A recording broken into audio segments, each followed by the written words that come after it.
You alone are enough.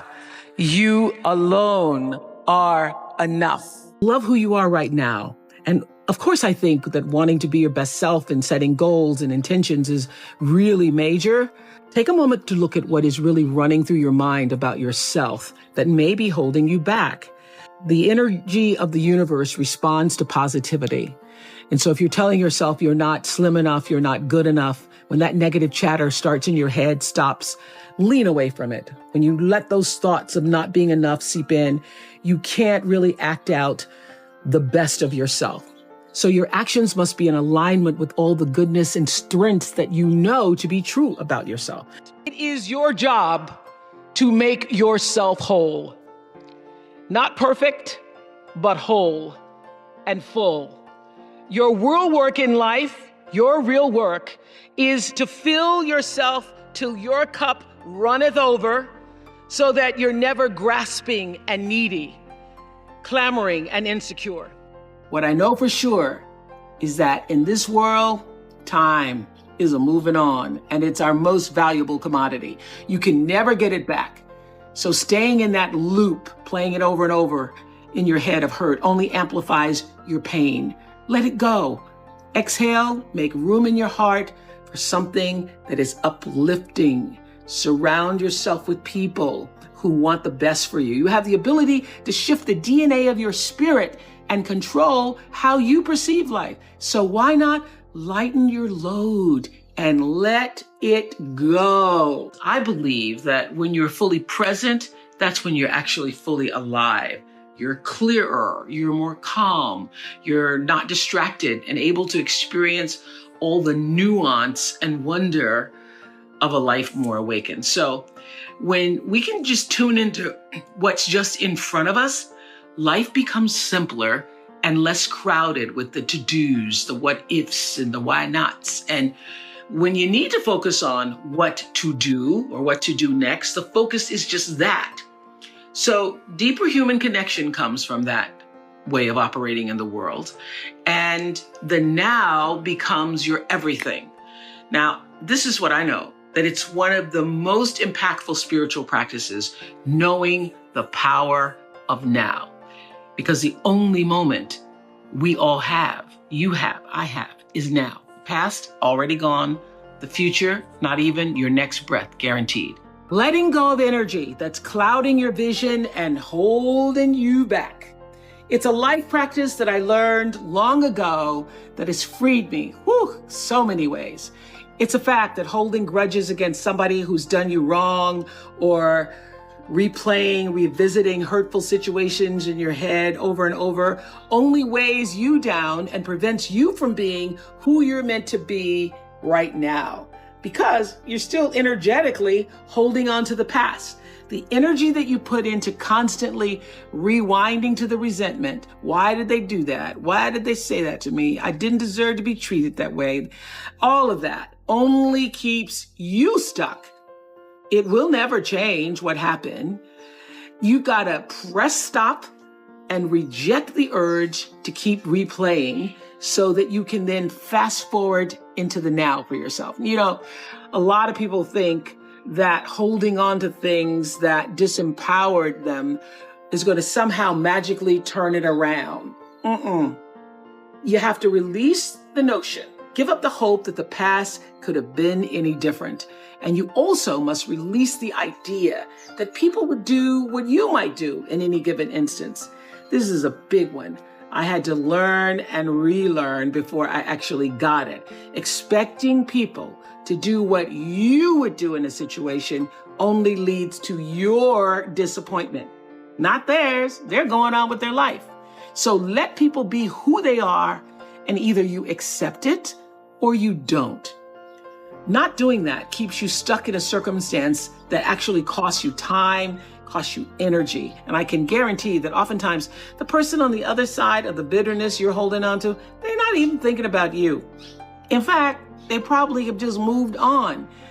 They certainly aren't obsessing the way you are. Think of it like letting go of any bad habit that just doesn't serve your well-being.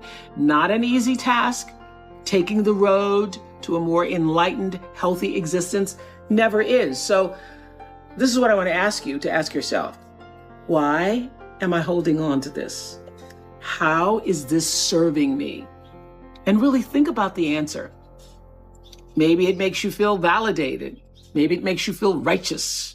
Or maybe taking on the pain is your way of recognizing the injustice so that even though it won't be made right, it can at least not be forgotten. Turn your wounds into wisdom.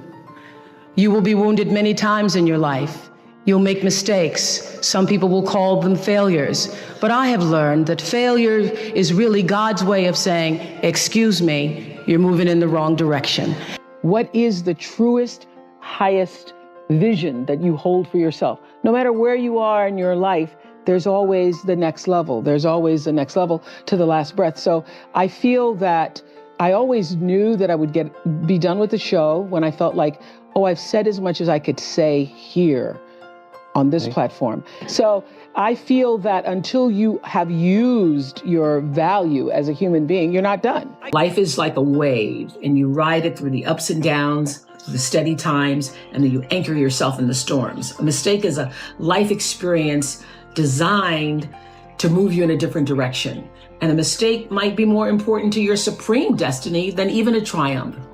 Know that your life is way bigger than any one experience. So when those mistakes happen, you use them to guide you to the next right move. What mistake or mistakes have you made in your life that you need to, number one, forgive yourself for? And what mistakes turned out to be blessings in disguise? It's all about progress, not about perfection, because nobody's perfect. It's about progress. The ability to learn to say no and not to feel guilty about it, to me, is about the greatest success I have achieved. It's the same thing that prevents you from being abused as a child, that prevents you from being abused as an adult, that allows you to build success for yourself. I will not be treated this way. I demand only the best for myself.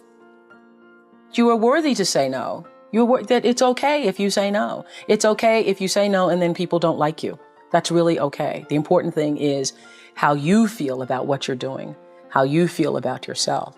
Living integrity means living in a way that honors your truest self. It's doing the thing that you know you're supposed to do.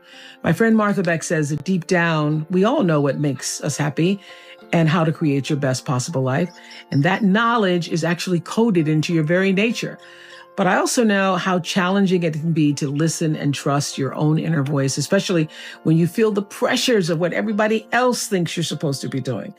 You're supposed to get married. You're supposed to stay married. You're supposed to have a baby. You're supposed to have a picture-perfect home. But here's something that I'm hoping you all will realize for yourself. Sometimes it takes doing the things that people or society say you're not supposed to be doing to find out what is true for you. What are you really supposed to be doing?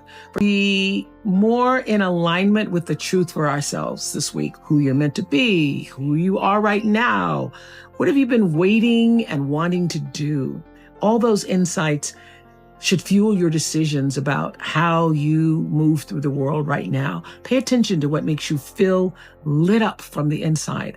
Examine any moments when your head saying one thing and your spirit is saying another. There is no life without cultivating a spiritual life, because you are first and foremost a spiritual being having a human experience.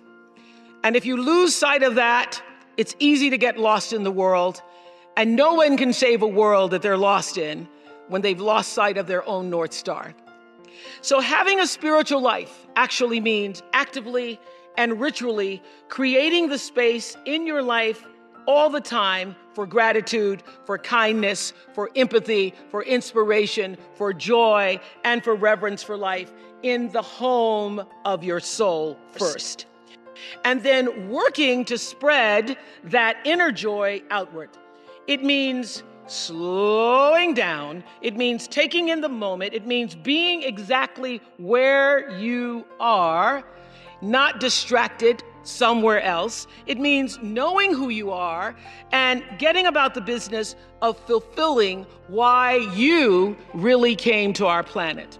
There is not one thing that has ever happened to you, not one experience, not one encounter, not one crisis, not one joyful thing that hasn't happened just to make you better and help you rise.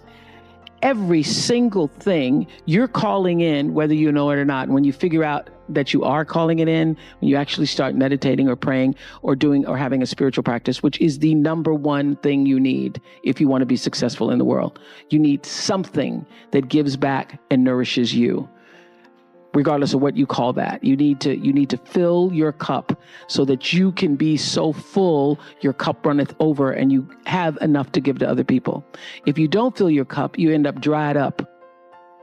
You end up tired, exhausted, and don't have enough to give to other people. You end up resentful every time somebody asks you because your cup is empty and now they want some of yours. So your number one job is to fill your cup and make yourself whole.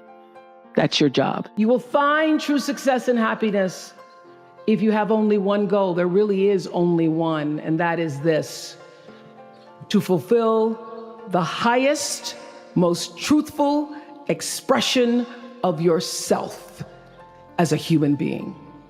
You want to max out your humanity by using your energy to lift yourself up, your family, and the people around you. Theologian Howard Thurman said it best. He said, "Don't ask yourself what the world needs. Ask yourself what makes you come alive, and then go do that. Because what the world needs is people who have come alive." Nobody's journey is seamless or smooth. We all stumble, we all have setbacks. If things go wrong, you hit a dead end, as you will. It's just life's way of saying, time to change course. So ask every failure. This is what I do. Every failure, every crisis, every difficult time, I say, what is this here to teach me? And as soon as you get the lesson, you get to move on. If you really get the lesson, you pass and you don't have to repeat the class. If you don't get the lesson, it shows up wearing another pair of pants or skirt to give you some remedial work. And what I found is that difficulties come when you don't pay attention to life's whisper, because life always whispers to you first. And if you ignore the whisper, sooner or later, you'll get a scream. Whatever you resist persists, but if you ask the right question, not why is this happening, but what is this here to teach me? What is this here to teach me? It puts you in the place and space to get the lesson you need. If you can find what is your passion, if you find what you love, you never get tired. Or if you do get tired, you're fueled by the energy of your work. So I believe that what has happened to me is really the beginning of the greater passion to come. But if you find out what you're supposed to do, and you know what you're supposed to do by how it feels. You know, people wait on the voice of God to be the Moses in the burning bush. I think that was only Bible talk, you know, because he doesn't come to burning bushes for people. He comes through your heart. He speaks through your heart, through your feelings. And so you know if you're doing the right thing, if it feels like it's right to you. And when you hit the thing that feels right, when you know it's the right thing, you know it's right because it gives you your juice, and you know it's right because you would do it for nothing. You would do it for nothing and find a way to be able just to do it in order to be able to continue. That's how you know you're doing what you're supposed to be doing. Do you believe that you are worthy of happiness? Do you believe that happiness, success, abundance, comfort, fulfillment, peace, joy, love is a part of your birthright? Is that what you believe? Or do you believe something else? Because you will manifest the life that you believe. I've always known that no matter what my belief is, I'm going to be all right. This isn't just a channel, it's a community, a space where we uplift, inspire, and motivate each other to keep moving forward. If this sounds like what you need, hit that subscribe button and turn on the notifications so you never miss a video. Your power, your potential, your time. Thank you for watching. Here's to a year of growth, courage and success. See you in the next video. Please drop a like, leave a comment and subscribe to the channel.